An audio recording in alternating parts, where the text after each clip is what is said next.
Alessandro Azzoni, o economista Alessandro Azzoni. Alessandro, muito boa tarde, seja bem-vindo ao Top of the Hour, nos microfones da Jovem Pan News.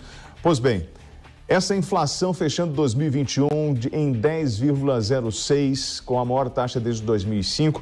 Na verdade, os economistas já esperavam essa taxa? Isso era uma coisa prevista? A gente já esperava primeiro, boa tarde a todos.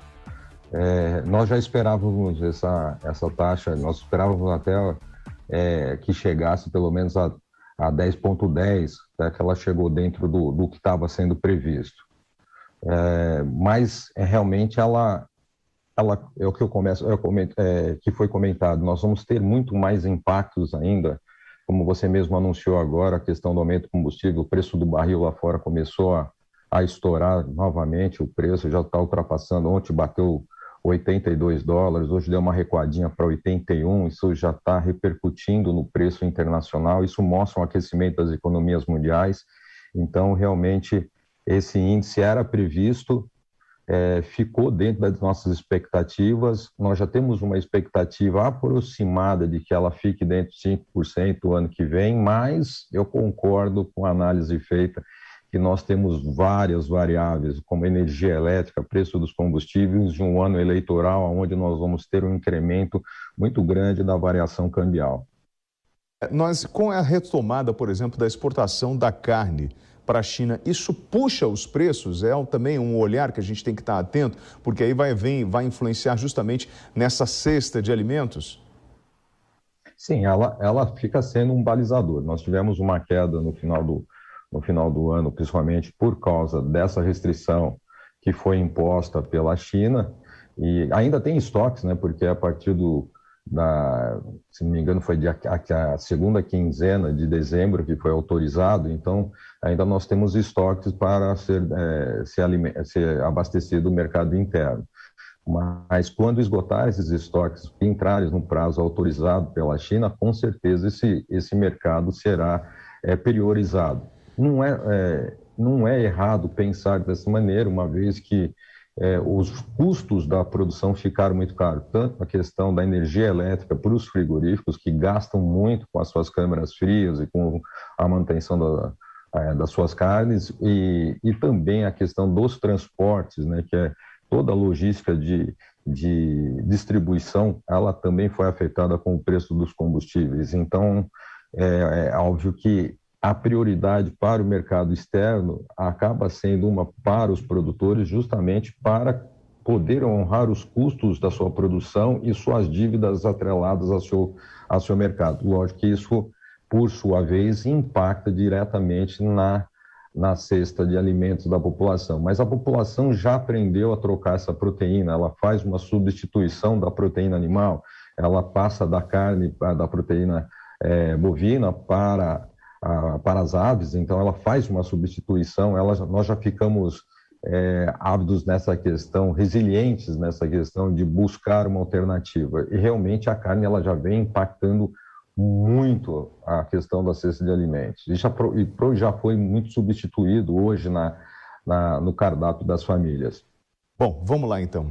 Pegando esses fatores que você falou, olha, a retomada da exportação, aumento do combustível, nós podemos falar, por exemplo, no aumento desses alimentos, lembrando que em dezembro nós tivemos a redução dos preços em função de Black Friday, de todas as promoções, então provavelmente esses preços eles voltam ao seu patamar normal. Nós temos a passagem aérea agora com escassez em função da falta de equipes para trabalhar e vários cancelamentos de voos, ou seja, quando você tem muita procura, a tendência é que esse preço venha a aumentar e a gente não consegue, não existe fórmula mágica, se eu estiver errado, por favor, me corrija, Alessandro, que você consiga pegar um IPCA de 10,06 e transformar ele no IPCA de 5, de 2, de 1. Na verdade, a gente pode esperar, por exemplo, até fevereiro, uma média dessa acima dos 10%?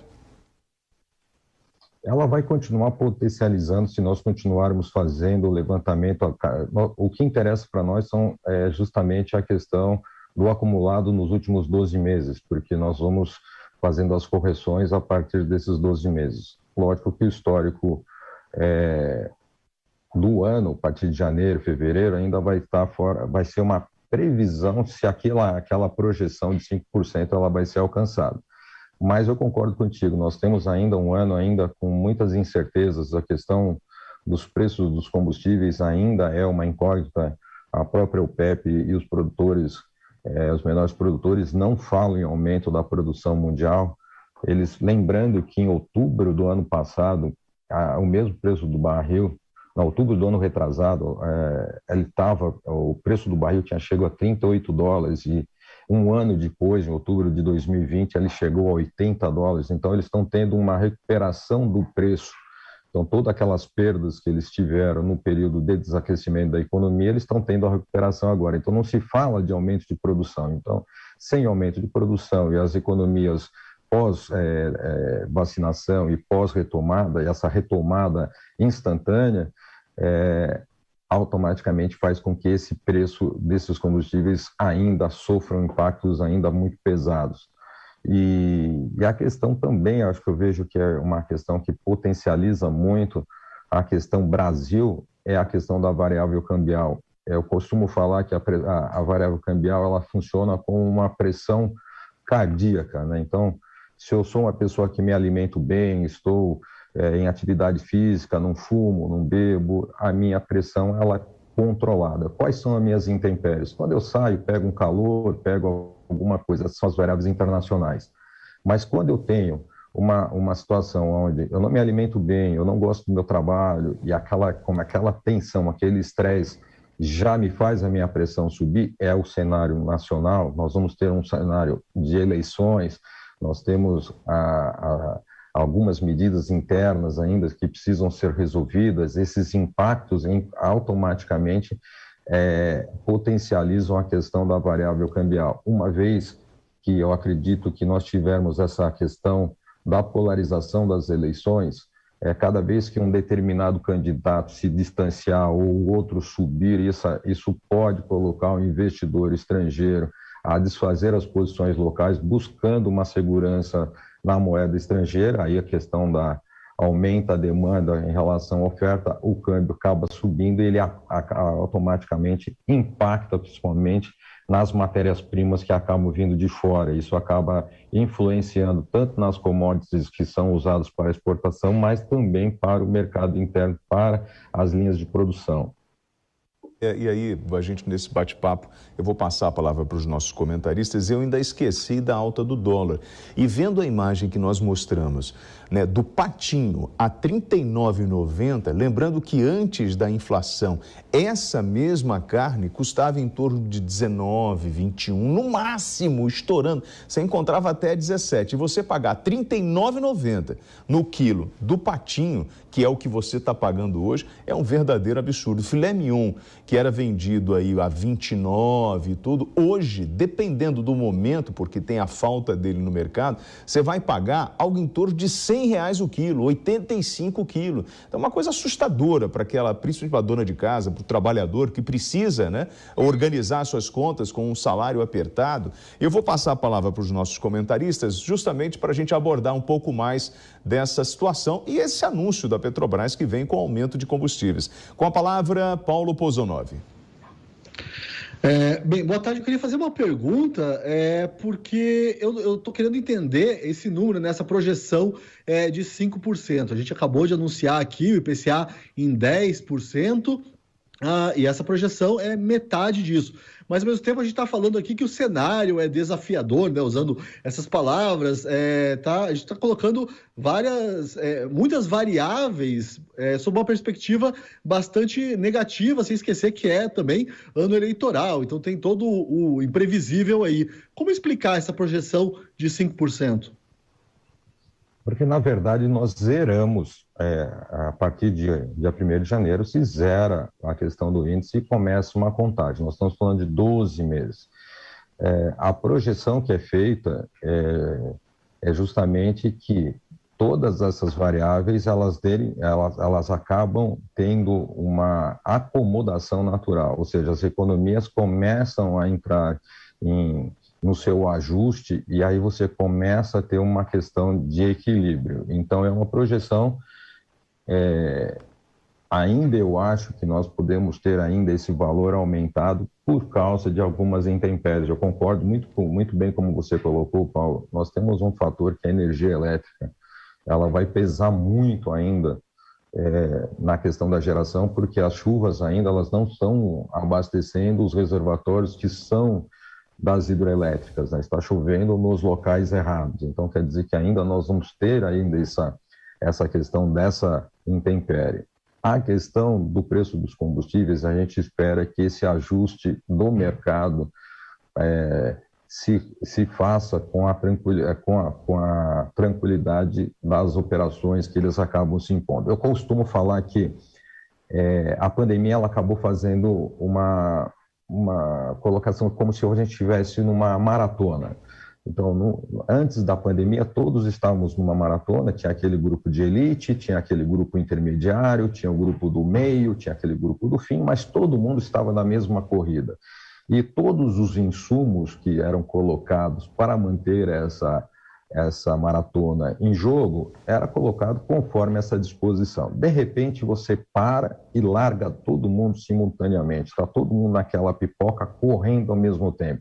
Economias emergentes, como economias de primeiro mundo, elas desenvolvidas, elas já começam a correr imediatamente todos ao mesmo tempo. Então, lógico que acontece aqui, os insumos que foram preparados, eles voltam a ser, eles acabam não correspondendo àquela nova largada. Então, eu vejo como se, a partir da vacinação, quando elas começam a economia a voltar, todas as grandes economias voltam a puxar isso imediatamente. Então, sim, por isso que nós tivemos esse processo inflacionário mundial, e eu acredito que a gente tem até o meio do semestre, a gente tem ainda um decréscimo nesse sentido. Sim, eu vou até aproveitar, estou falando das variações climáticas, vou passar a palavra para o Felipe Bueno, mas já nós vamos direto para Brasília, porque nós temos a informação do aumento de 5 graus de temperatura na região sul do país, que já está com estiagem. E isso é um risco à saúde das pessoas que estão por lá. Então, já esse tema em destaque aqui no Top of the Hour.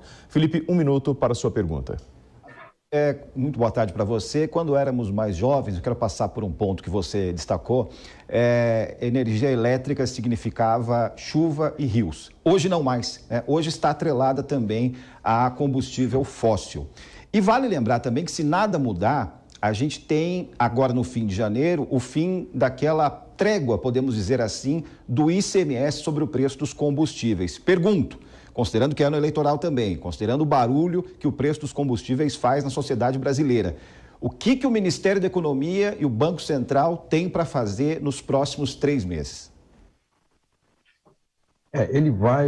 A tendência é dar uma freada nesse processo inflacionário com o aumento da Selic. Então, já se fala de uma projeção de 11,25, 11,50. Ao meu ver, aumentar a Selic nesse exato momento, ela fica indo na contramão, porque você acaba um desaquecimento da economia e acaba aumentando os custos de produção, porque dinheiro, hoje, ele dentro é o capital de giro de muitas empresas, isso acaba encarecendo, acaba potencializando ainda mais. Então, a questão do aumento da taxa de juros, eu acredito isso que o Banco Central deve progredir para esse nível, para tentar frear a questão do processo inflacionário, contendo esses consumidores para que ele poupe, não consuma de imediato e jogue para um período posterior. Mas eu vejo isso como uma contramão, que nós precisamos de um aquecimento, nós precisamos da retomada da economia, e isso pode atrapalhar esse processo.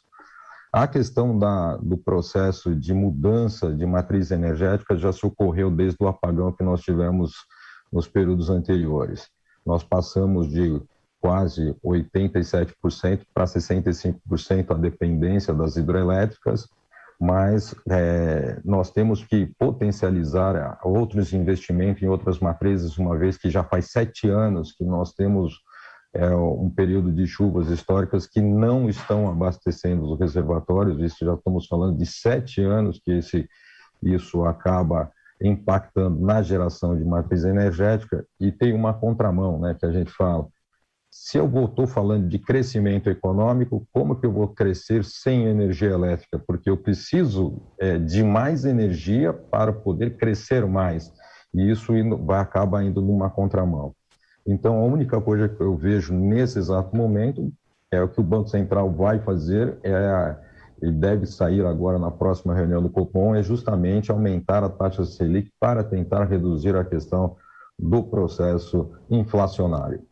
Alessandro Azzoni, economista, muito obrigado pela sua participação aqui nos microfones da Jovem Pan. Boa tarde. Boa tarde, muito obrigado.